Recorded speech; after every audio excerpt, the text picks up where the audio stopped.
Hi there, my name is Ron Rogers, and this presentation is titled, I Was Sure I Had Busted My DC-10 Simivel. Now, this I took as a first officer. I never upgraded to captain on the DC-10 because they were essentially replaced by the 777 by the time that time came along. But I was first officer on a DC-10 check ride.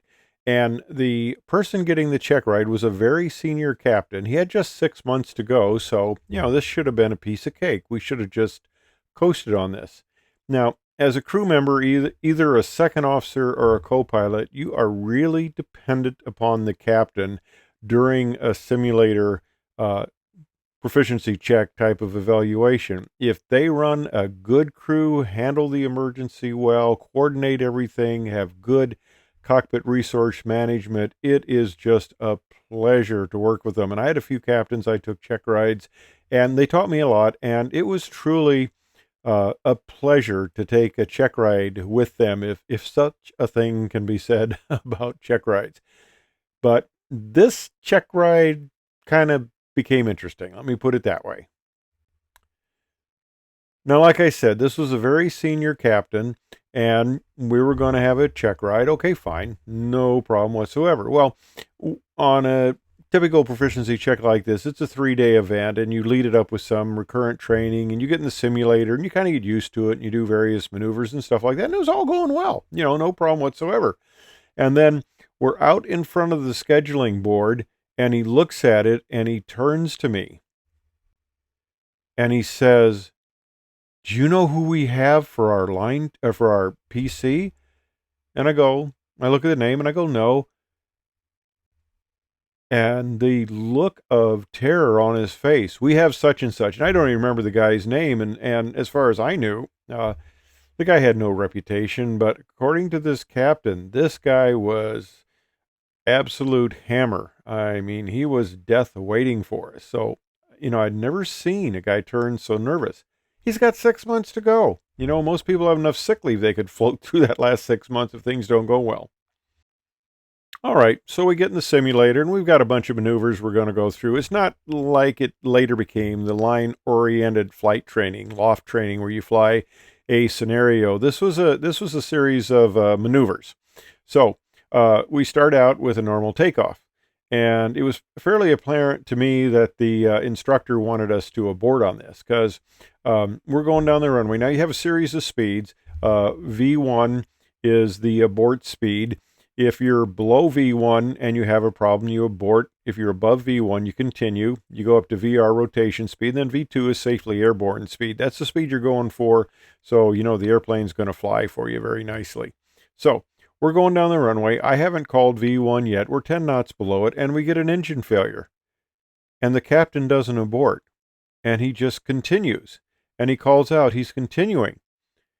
And of course, we lost an engine, and we're heavyweight, so it's kind of slow. And then I call V1. Well, okay. A little bit later, I call VR, rotate, and then it's V2, and we take off. And then the instructor says, "Well, let's go back and do that again." Okay, I kind of expected that. So this time, the engine fails 20 knots below V1, and he aborts. Okay, that's good. So now we're going down the runway. We're setting this up again. And we get a engine failure after V1, and we start to drift to the right. You need to put in left rudder. We're drifting to the right. And I go, center line correction, correct to the left, correct to the left. And we go off the right side of the runway. Now, the nice thing about simulators, I guess they don't know that you're crunching landing lights or all sorts of nasty stuff that's off the side of the runway, and it just continues flying, and we get airborne, and away we go. Oh, and I should mention on the other procedure where we didn't abort 10 knots below V1, we ran off the end of the runway on that one before we came airborne. So I'm going, oh my gosh, this isn't looking good, and I'm kind of sweating it here because if the captain fails, the whole crew fails, and I did not really want a failure on my record. Well, now we're coming around and we're doing non-precision approaches, and these were set up at the time where you did what was known as dive and drive. You went down to the minimum descent altitude, and then you drove level until you got to the point where you could see the runway and you made a normal descent. Well, there were a number of accidents where people were diving, but they weren't doing the driving part. They just dived right into the ground. And Boeing did a presentation at one of the safety conferences, and they showed accidents during various phases of flight, and one of them was the fact that some aircraft were crashing short of the runway because they drove right through the minimum descent altitude right into the ground. So, of course, the Boeing engineer said, well, of course, the solution for that is we need to move the runway about 1.7 miles closer in. Of course, that got a little bit of a chuckle. But anyway, we're coming down towards the minimum descent altitude, and I'm calling 200 feet above MDA, 100 feet above. I'm calling MDA, and we just drive right through it. And I call below MDA, no runway in sight. We need to go around. We need to go around. We need to do the missed approach. Okay, he comes in, we do a missed approach. Well, okay, I'm thinking we got a good number of busts here on the check ride. Okay, well, we go back around, we do another one. This time, I'm a little stronger on the call off, so we level off, we drive in at the MDA, see the runway, come in and land.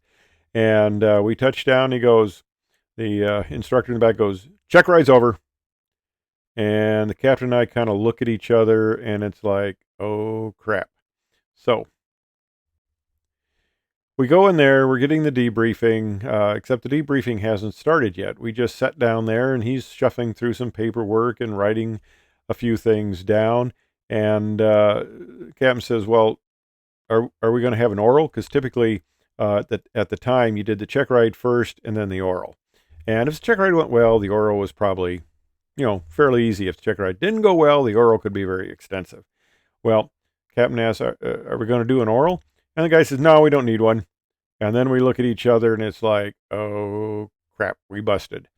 And he keeps writing the paperwork. And then the instructor examiner looks up, and he goes, what?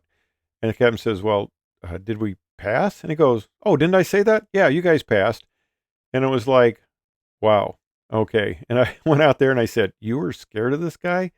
This guy was a pussycat. I said, he let you get away with a lot. I was impressed. I'd never seen a check ride like that where somebody got away with so much and didn't fail. Maybe it was the fact that he had 6 months to go.